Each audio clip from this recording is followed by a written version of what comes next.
gusto ko lang pong i-highlight dahil yung vlog po ni Kalinga Prab kay Queen, umabot na ho ng 1 million.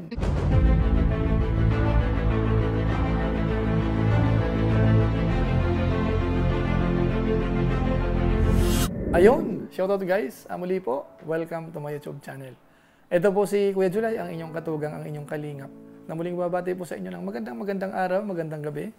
Sang sulok man po tayo ng mundo naroroon. At sa araw na ito, meron tayong panibagong vlog. Gusto ko lang pong i-highlight dahil may good news po tayo sa Team Kalingap. Dahil yung vlog po ni Kalinga Prab kay Queen, umabot na ho ng 1 million, yung part 1. Tapos yung part 2 ho, medyo okay rin po yung views. Pag-uusapan po natin maya-maya ng konti. Pero bago po yun, syempre paalala muna si Kuya Julay. Baka sakaling meron pa po ditong hindi nakasubscribe sa ating YouTube channel, huwag natin kalimutan. Julay Paunil. Tapos pakipindot lang po, notification bell button para lagi po tayong updated sa aking mga upload. Tapos may Facebook page po tayo, Julay Paunil 2.0. Pwede rin po nating i-follow at saka po i-like. Tapos sina Kuya Bal Santos Matubang, Kalinga Prab, suportahan po natin. Pati po yung mga kasamahan ho natin sa Team Kalingap, mga Kalingap partners, mga hani ng reactors, mga charity vloggers, mga katukatulong po na nasa Team Kalingap. Suportahan po sana natin. Maraming salamat po sa inyong lahat. Ngayon tuloy na po tayo. Pag-usapan na po natin, ito pong vlog po ni Kalinga Prab kay Queen. Alam naman po natin na ang ganda po ng feedback sa lahat po ng mga nakapanood, doon po sa part 1, saka po sa part 2. Ang ganda po ng mga sinasabi po nila kay Queen. Bagamat siyempre po si Queen, kilala na po natin. Ang tatay niya po ay German, ang nanay niya Filipina, tapos hindi pa sila nakikita po ng kanyang tatay.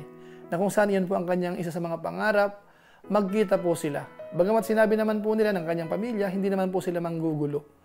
Ang layunin lang po ay at least makita man lang po ni Queen yung kanyang tatay. Yun nga po, na-vlog po sa ni Kalinga Prab, kaya tayo po yung umaasa. Dahil kahit pa paano po, malawak-lawak po yung network ng Team Kalingap. Baka sakali pong meron mga nanonood sa atin na taga Germany o kaya kilala yung kanyang tatay. At least matulungan po natin sila. Ako po yung umaasa na darating po ang panahon, magkikita po sila. So sa pagkakataon pong ito, ang gusto ko pong i-highlight, nag-viral na po kasi yung vlog po ni Kalinga Prab kay Queen. Yung part 1 ho, mga 2 weeks ago, more or less, umabot na po ng 1 million views. Siguro po, kuha tayo ng konting clips po para ma-recall ho natin yung unang vlog po ni Kalinga Prab noong January 27, 2025. Ito po yon. Queen, kahit ganito, mahirap yung buhay, ano yung nagiging motivation mo, inspiration mo tuwing umaga, tuwing babangon ka? Ano yung nagiging motivation mo? Yung nagiging motivation ko po is yung family ko pa, and lalo na po si mama kasi. Parang nag-ano po ako, wake up in the morning na sinasabi ko na lang po na kaya ko to and pagsisikapan ko po para mahan ko mo sa ganitong buhay para hindi na po ganito ka-worse and wala na po sa amin makaapi. Parang ganun po. Talagang yung mother mo na yung partner mo, no? Partners in life na talagang andyan, ups and down, ano? Yung mama mo talaga. Iba pa rin talaga pag may mama. Sabi nga nila, okay lang kahit walang papa eh. Basta may mama. Grabe. Pero mas okay na kung kompleto. At kaya sana, makatulong tong vlog natin para makita ni Queen yung kanyang matagal nang hinahanap na papa. May picture ka ba? Meron po. Meron? Seryoso? Pwede natin pakita? Sige po. So, ito po mga kalingap. Tinanong ko siya kung okay lang napakita natin sa camera yung kanyang papa. So, ito yung mama mo, no? Apo. Mama po niya yung kasama niya dito. Ito yung papa niya. Focus.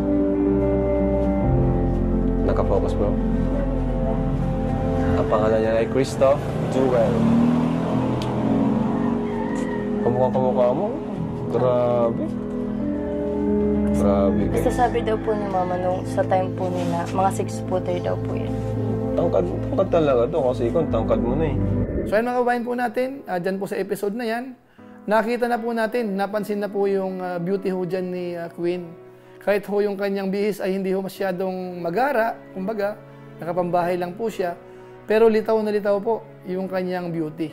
Doon po sa mga hindi nakakaalam, si Queen ho ay rumarampa na po yan. Sumasali-sali po sa mga beauty pageant.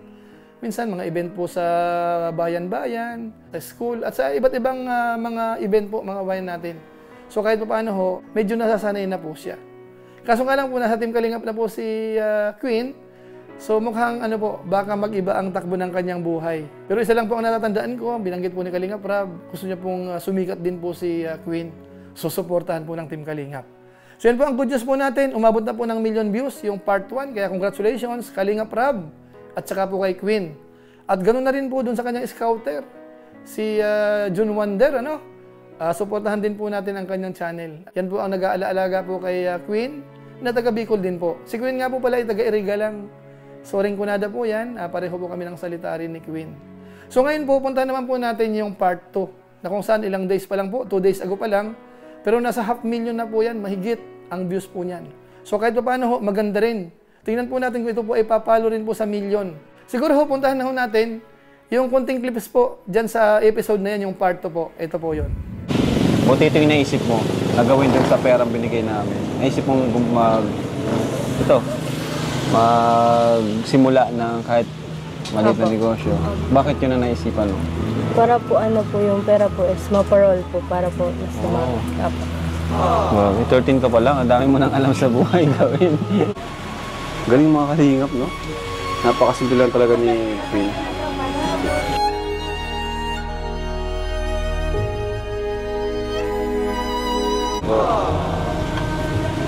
Thank you. So, kumusta ka naman, Queen, itong mga nakaraang araw? Napanood mo na ba yung vlog? Ano yung feedback sa'yo, yung reaction mo? Okay po and super ganda po kasi ang dami po sa akin nag-support rin. Oo nga. Opo. Actually, marami na naghahanap sa'yo. Opo, marami. Kaya ngayon, nagpunta kami dito kasi sa mga supporters mo na naghahanap na rin sa'yo. Thank you rin po Kuya Rab kasi na-vlog niyo po ako and tuwa po talaga ako kasi wala po masyadong nag-bash po sa akin. Opo. Kasi karamihan po mga... kasi sa ganong views, halos mag-1 million na. Meron pa rin yan, pero kaya huwag na lang natin masinin yun, di ba? Opo. Mas mag-focus tayo dun sa supporters natin. Buti may mga gamit ka naman dito, pang luto. Ano lang po yun, nakiram lang po kami sa kapitbahay. Opo. Na nirentahan na lang po namin. Okay. Opo. Kasama tong mini kitchen na ito. Opo. Ayos Diyan sa labas yung pwesto mo. Opo, dyan po. And pagkatas po nito is yun na pong banana cue po and ano yun po yung pinapon. Banana Q. Opo. Saan mo natutunan yan? Yung pagluto ng mga kakanin or merienda? Saan mo natutunan yan? Kay mama po and kay lola po. Tinuturuan po ako and minsan po ako na po talaga. Galing, And paborito ko rin po kasi to kaya gusto ko rin po talaga matuto. So ayan mga kabayan po natin, yan po si Queen. Dito naman po sa part 2, hinangaan po natin yan. Dahil madiskarte rin po, masipag. Yung konting inabot po ng Team Kalingap, yung iba po noon ay ginamit sa puhunan para makapagtinda-tinda ho. May maliit na kantin po sila. Nagluluto ng pansit, banana cue, at kung ano-ano pa po. At si Rab ho, naramdaman po natin dyan sa episode na yan, masaya po siya. Na ang isa sa mga tinutulungan ay hindi lang po umaasa sa bigay. Nagsisikap din po sila na gumawa ng paraan para kumita rin po. So kahanga-hanga po yan. Asahan nyo na po yan, lalong dadami po ang tutulong po kay Queen. Dahil sa kanyang ipinakita na kasipagan. At siyempre po sa pagmamahal sa magulang, sa kanyang pamilya, napansin na po natin yan ng mga nakaraang episode pa. So sana ho, masuportahan po natin habang naghihintay po tayo ng part 3 dahil ang Team Kalingap po ay nasa Hong Kong. May mga event po doon. So sana po sa part 3, suportahan pa rin po ng marami. At itong part 2 naman, sana maipost din po ito na magiging milyon din po, kamukha po nung part 1. So yun lang po muna siguro ang ating reaction video po. Hina-highlight lang po natin yung isa po sa mga vlog po ni Kalingap Rab patungkol po kay Queen na umabot na nga po ng million views. Congratulations po uli. So pansamantala po, paalam mo na si Kuya July, pero gaya po ng dati, gusto ko lang po munang i-shoutout ang mga sumusunod, yung mga nagpapakulay po sa live po natin.